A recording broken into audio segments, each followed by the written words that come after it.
एक मर्डर के कुछ रूल्स होते हैं। उसमें अक्सर एक मर्डरर होता है, एक विक्टिम, एक मर्डर वेपन और ज्यादातर एक मोटिव होता है। अब किसी भी मर्डर के लिए ये टेम्पलेट सही बैठता है, लेकिन जहां रूल्स होते हैं वहां एक्सेप्शन भी होते हैं। आज का केस वैसा ही एक एक्सेप्शन है। इस केस में मर्डर तो है, पर ना कोई मर्डर वेपन है, ना कोई मोटिव और ना ही कोई मर्डरर। ये करीब करीब एक परफेक्ट क्राइम की कहानी है। ये कहानी है 22 साल की नाडिया मलिक की। तो मैं आपको ले चलती हूँ फरवरी 2014 में, जब पेंसिल्वेनिया की सर्दी अपने पीक पर थी और नाडिया मलिक के अपने लोग भी वही सोच रहे थे जो इस वक्त शायद आप भी सोच रहे हैं। नाडिया मलिक आखिर है कहाँ? फरवरी 2014 के पहले हफ्ते तक 22 साल की नाडिया अपनी नॉर्मल लाइफ जी रही थी और अपनी फैमिली के साथ रह रही थी। लेकिन 6 फरवरी 2014 से मलिक फैमिली की जिंदगी हमेशा के लिए बदल गई, जिसकी वजह थी एक काली निसान अल्टिमा जिसके विंडोज टिंटेड ब्लैक थे और पेंसिल्वेनिया लाइसेंस प्लेट JFM 5047 था। उस दिन वो गाड़ी पेंसिल्वेनिया की सड़कों पर दौड़ रही थी। ये कहानी पेंसिल्वेनिया के एक छोटे से टाउनशिप मापल से शुरू हुई, जहां निसान अल्टिमा एक आम सी कार है, पर यही कार हमारी आज की कहानी की सेंटर ऑफ अट्रैक्शन है, जिसे एक 25 साल का इंडियन अमेरिकन आदमी भूपेंद्र सिंह चला रहा था। वो मापल की सड़कों को अच्छी तरह से जानता था, क्योंकि वहां उसकी गर्लफ्रेंड के माँ बाप रहते थे और 6 फरवरी 2014 को उसकी गर्लफ्रेंड अपने माँ बाप के घर पर ही थी जब वो उसे लेने उनके घर के बाहर पहुंचा। भूपेंद्र की गर्लफ्रेंड वही लड़की है जिसके बारे में हम बात कर रहे हैं, नाडिया मलिक। भूपेंद्र वहां नाडिया को लेने आया था, पर इससे पहले कि आप सोचे कि वो दोनों किसी स्टारबक्स डेट पर जा रहे थे, तो मैं आपको बता दूं कि ये दोनों डेट पर जाने वाले कोई हैप्पी कपल नहीं थे। नाडिया भूपेंद्र को तब से डेट कर रही थी जब वो 11th स्टैंडर्ड में थी, तो इस पॉइंट तक दोनों 7 सालों से साथ थे। वो दोनों एक दूसरे की दुनिया बन चुके थे और अफसोस एक दूसरे की इकलौती लाइफलाइन भी। लगभग हम सभी को हाई स्कूल रोमांसेस की कहानियां क्यूट लगती है, पर सिर्फ एक इंसान के इर्द गिर्द अपनी पूरी दुनिया बना लेने का एक डाउन साइड भी होता है। आप उस इंसान को खोने के डर में किसी भी हद तक जा सकते हैं, क्योंकि आपने उस इंसान के बिना अपनी जिंदगी इमेजिन ही नहीं की होती। भूपेंद्र और नाडिया के केस में भी कुछ ऐसा ही था। इनकी एक दूसरे पर इमोशनल डिपेंडेंसी धीरे धीरे टॉक्सिक हो चुकी थी। नाडिया ने जिस लड़के से प्यार किया था, बड़ा होकर वो वैसा आदमी नहीं बना जैसा कि नाडिया ने सोचा था। भूपेंद्र कंट्रोलिंग और अब्यूसिव हो चुका था। वहीं नाडिया के परिवार को भूपेंद्र कभी पसंद नहीं था। नाडिया की बहन ने मीडिया से बात करते हुए उन्हें बताया कि कैसे नाडिया बिल्कुल ही बदल चुकी थी। वो हंसी खुशी रहने वाली लड़की अचानक शांत हो गई थी, अपने माँ बाप के साथ कम वक्त बिताने लगी थी, उसके मार्क्स तक गिरने लग गए थे। अब हम वापस लौटते हैं 6 फरवरी 2014 वाले दिन पर। उस दिन पेंसिल्वेनिया में जोरों की बर्फ गिर रही थी जब भूपेंद्र अपनी गर्लफ्रेंड से कुछ बात करने आया था। अब किसी भी रिलेशनशिप में वी नीड टू टॉक का मतलब होता है कि कुछ गड़बड़ होने वाली है, पर नाडिया जानती थी कि वो बात किस बारे में थी। दरअसल नाडिया हमेशा से अपने माँ बाप के साथ नहीं रहती थी। वो तो 1 महीने पहले ही उनके साथ रहने आई थी। इससे पहले वो 7 सालों तक अपने बॉयफ्रेंड भूपेंद्र के साथ रहती थी, जिसका निकनेम गगन भी है, पर हम उसे भूपेंद्र ही बुलाएंगे। 7 सालों के लगातार झगड़ों और अब्यूज के बाद फाइनली नाडिया ने भूपेंद्र को छोड़ने का फैसला कर लिया था और इसीलिए वो अपने माँ बाप के घर पर वापस आ चुकी थी।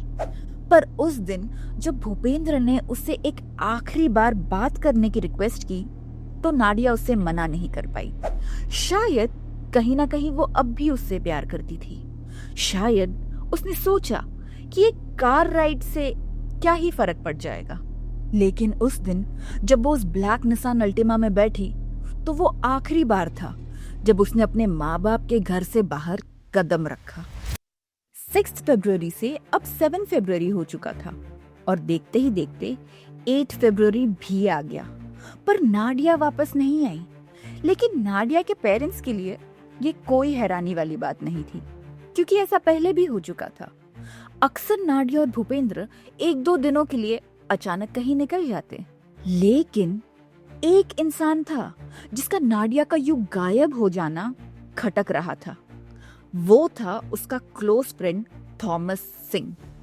थॉमस सिंह एक Indian American ex army man था जो कि इंजीनियरिंग कर रहा था। थॉमस और भूपेंद्र दोनों बिल्कुल ही ऑपोजिट थे।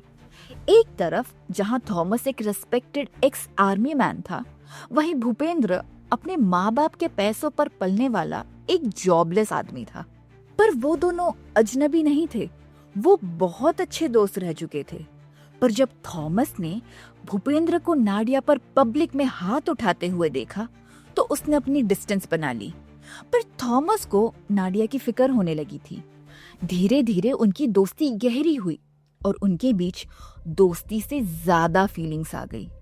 नाडिया ने भी भूपेंद्र को छोड़ने का पक्का इरादा कर लिया था।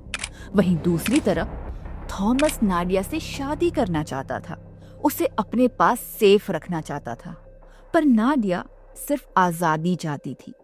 थॉमस उसके लिए फिलहाल सिर्फ एक सहारा था। इसीलिए जब 8 फरवरी 2014 को नाडिया 48 घंटों के बाद भी नहीं लौटी तो थॉमस ने परेशान होकर उसे कॉल किया। वो जानता था कि भूपेंद्र सिर्फ बात करने वाला बंदा नहीं था, वो बहुत कुछ कर सकता था। पर जब सामने कॉल पर उसने नाडिया की आवाज सुनी तब जाकर उसे थोड़ी राहत महसूस हुई। पर ये राहत ज्यादा देर तक नहीं टिकी।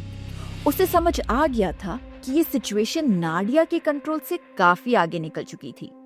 नाडिया ने बताया, भूपेंद्र मुझे जाने नहीं दे रहा। नाडिया सेफ तो थी, मगर कब तक?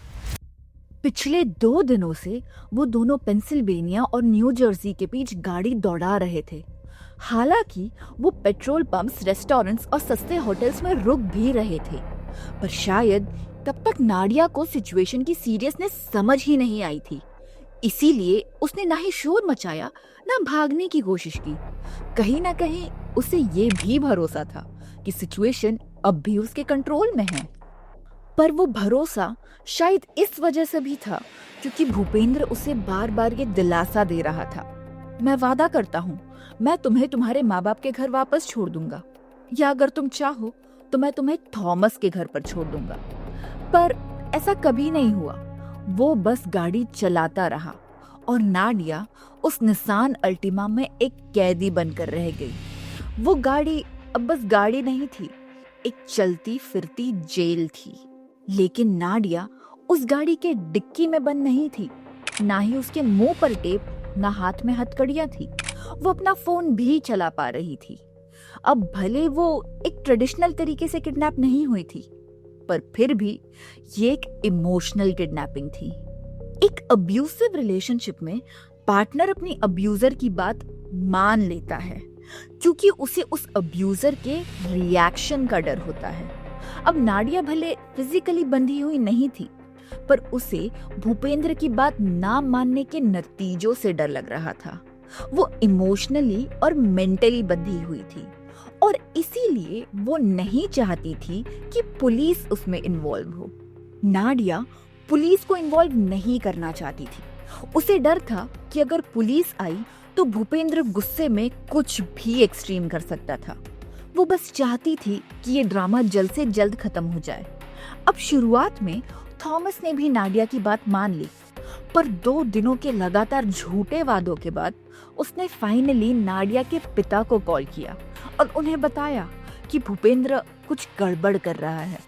पर उसका नतीजा शॉकिंग था। नाडिया के पिता को लगा कि ये भूपेंद्र ही उन्हें कॉल कर रहा है और ये उसका कोई मजाक है। इसीलिए उन्होंने थॉमस के वार्निंग कॉल को इग्नोर कर दिया। थॉमस खुद को मजबूर महसूस कर रहा था और इसीलिए उसने नाडिया के साथ अपनी अगली कॉल रिकॉर्ड कर ली ताकि वो उसके पेरेंट्स को ये प्रूव कर पाए कि ये कोई मजाक नहीं था और सिचुएशन सीरियस थी। इसी कॉल पे नाडिया ने कहा वो कह रहा है कि वो कल घर छोड़ देगा, जिस पर थॉमस ने जवाब दिया, नाडिया वो तुम्हें घर नहीं छोड़ेगा। नाडिया ने कहा मुझे पता है, पर वो यही कह रहा है। क्या तुमने मेरे डैड को बताया? थॉमस ने कहा हाँ, पर वो मेरी बात नहीं मान रहे हैं। उन्हें लग रहा है मैं भूपेंद्र हूँ। मैं तुम्हारे डैड को स्पीकर पर ले रहा हूँ। तुम उन्हें बताओ कि तुम घर आना चाहती हो। नाडिया मान गई। फिर थॉमस ने पूछा क्या गगन तुम्हें फोर्स कर रहा है? नाडिया ने जवाब दिया हाँ। थॉमस ने पूछा क्या तुम घर वापस आना चाहती हो? नाडिया ने जवाब दिया हाँ, जिस पर थॉमस ने कहा ठीक है, हम हैंडल कर लेंगे। पर तब नाडिया डर गई और उसने कहा मुझे कोई ड्रामा या पुलिस नहीं चाहिए। He said he's gonna take me home tomorrow. I have no idea. He's not going to take you home, Nadia. I know, that's what he said. He's been saying that for how many days now? You want to go home, right? Yeah, but didn't I tell you to tell my dad? Did you tell my dad? I did tell your dad. What'd he say? He's not responding to me. He thinks I'm Gagan. He's like, please pick up. Like, it's not that. Can Gagan hear what we're saying right now? No. Okay, I'm actually leaving him a voice note right now. Say what you want to say to him. Say to who? Say to your dad. For what? You want to go home, right? Yeah. You want to go home tonight? Yeah. You need help? Yeah. Gagan's forcing you? Yeah. Okay, cool. Don't worry, we'll take care of this. Bye. But wait. What? I don't want any drama or trouble or any police involved in this. Don't worry, we'll take care of it. 9 February 2014 Sunday. Nadia अब भी वापस नहीं लौटी थी। उसकी location लगातार बदल रही थी। वहीं उस दिन उसने थॉमस से रिक्वेस्ट की कि वो नाडिया के भाई फहाद को सब कुछ बता दे ताकि फहाद भूपेंद्र को समझाने की कोशिश कर पाए। अब फहाद को इस अब्यूसिव रिलेशनशिप का थोड़ा अंदाजा तब पड़ा जब जनवरी में नाडिया हॉस्पिटलाइज हुई थी। उसकी पसलियां टूट गई थी क्योंकि भूपेंद्र ने उसे सीढ़ियों से धक्का देकर नीचे गिरा दिया था, क्योंकि नाडिया ये रिश्ता खत्म करना चाहती थी। तो अब फहाद काफी परेशान हो चुका था, इसीलिए उसने नाडिया से बात की। पर उस कॉल के एंड में नाडिया जोर से चिल्लाई, भूपेंद्र मुझे जाने नहीं दे रहा। और उस फाइनल चीख के बाद लाइन कट गई। वो आखिरी बार था जब किसी ने नाडिया की आवाज सुनी। फहाद उस कॉल से बहुत डर चुका था, इसीलिए उसने तुरंत वापस कॉल लगाया, पर इस बार किसी ने कॉल नहीं उठाया। पर अब भूपेंद्र नाडिया के फोन से सबको टेक्स्ट मैसेज भेजने लगा था। सुबह 8:51 AM पर उसने फहाद को टेक्स्ट किया कि वो नाडिया को उसके माँ बाप के घर पर छोड़ देगा। हालांकि वो नाडिया बनने की कोशिश नहीं कर रहा था। वो अपने टेक्स्ट मैसेजेस में क्लियर था कि वही नाडिया का फोन यूज कर रहा है। फिर उसने थॉमस को बताया कि वो दोनों खाना खा रहे हैं और नाडिया 11 बजे तक घर वापस पहुंच जाएगी। 11 बज गए पर नाडिया वापस नहीं आई। पर 11:37 AM पर भूपेंद्र की कहानी फिर बदल गई। इस बार उसने कहा कि नाडिया ने उसे उसके घर पर छोड़ा है और गाड़ी लेकर अब अपने माँ बाप के घर के लिए निकल गई है। ये बात कोई सेंस नहीं बनाती थी, क्योंकि निसान अल्टिमा भूपेंद्र की गाड़ी थी। वो अपनी गाड़ी नाडिया को लेके जाने क्यों देगा? और वो अब भी नाडिया के फोन से ही टेक्स्ट कर रहा था। तो उसके मुताबिक नाडिया अपना फोन छोड़कर एक ऐसी गाड़ी लेकर निकल गई थी जो उसकी थी भी नहीं। कुछ ही घंटों बाद भूपेंद्र की कहानी फिर बदल गई। इस बार उसने कहा कि वो दोनों अब भी साथ हैं। नाडिया का भाई फहाद ये समझ चुका था कि ये सब झूठ है, सब बहाने हैं। थॉमस तो भूपेंद्र के घर तक पहुंच गया, इस उम्मीद में कि शायद वहां उसे भूपेंद्र और नाडिया मिल जाए। पर भूपेंद्र ने दरवाजा ही नहीं खोला। थॉमस अब हार मान चुका था और फाइनली उसने 911 डायल करके पुलिस को इन्वॉल्व कर ही लिया। अब पुलिस ने जैसे तैसे भूपेंद्र का दरवाजा खुलवाया, पर वो घर खाली था। उसमें ना तो भूपेंद्र था ना ही नाडिया। लेकिन थॉमस नहीं रुका। वो लगातार भूपेंद्र के कांटेक्ट में था। वही भूपेंद्र उसे झूठे दिलासे देता रहा। कभी वो कहता कि वो 5:30 बजे तक नाडिया को पास वाले स्टारबक्स के पास छोड़ देगा, तो कभी वो कहता कि नाडिया ने उसे स्टारबक्स के पास छोड़ दिया है और वो निकल चुकी है। भूपेंद्र सिर्फ नाडिया के परिवार और थॉमस को कंफ्यूज कर अपने लिए वक्त खरीद रहा था। रात के 10 बज चुके थे और थॉमस अब गिड़गिड़ाने लगा था। उसने भूपेंद्र से भीख मांगी कि बस एक बार नाडिया की आवाज सुनवा दे या वॉइस नोट भेज दे ताकि पता चले कि वो ठीक है।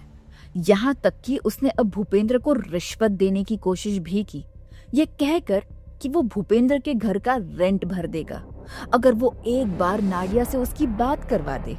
भूपेंद्र समझ चुका था कि थॉमस अब डेस्परेट हो चुका है और उसी का फायदा उठाते हुए उसने ना सिर्फ एक गिफ्ट कार्ड में थॉमस से $100 ऐड करवाए, बल्कि उसी से अपनी गाड़ी की पेट्रोल के पैसे भी भरवाए।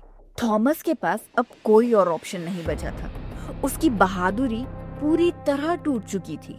भूपेंद्र ने अब तक नाडिया की ना एक फोटो भेजी थी और ना ही कोई वॉइस नोट। पुलिस अब उनकी तलाश में थी। सबके मन में एक ही सवाल था, क्या नाडिया मलिक जिंदा है? लेकिन फाइनली सबको एक उम्मीद मिली। 9 फरवरी के ट्रैफिक कैमरा फुटेज में वही निसान अल्टिमा दिखी जिसे एक औरत चला रही थी, जो कि नाडिया थी, और उसके पैसेंजर सीट पे एक मर्द था जो कि शायद भूपेंद्र था। इससे फैमिली को थोड़ी राहत मिली कि 9 फरवरी के दोपहर तक तो नाडिया जिंदा थी। लेकिन वो फुटेज एक दिन पुरानी थी। अब संडे की रात थी और भूपेंद्र ने अब तक नाडिया को वापस नहीं भेजा था। वहीं धीरे धीरे टेक्स्ट मैसेजेस पर भूपेंद्र की टोन अब धमकाने वाली हो चुकी थी।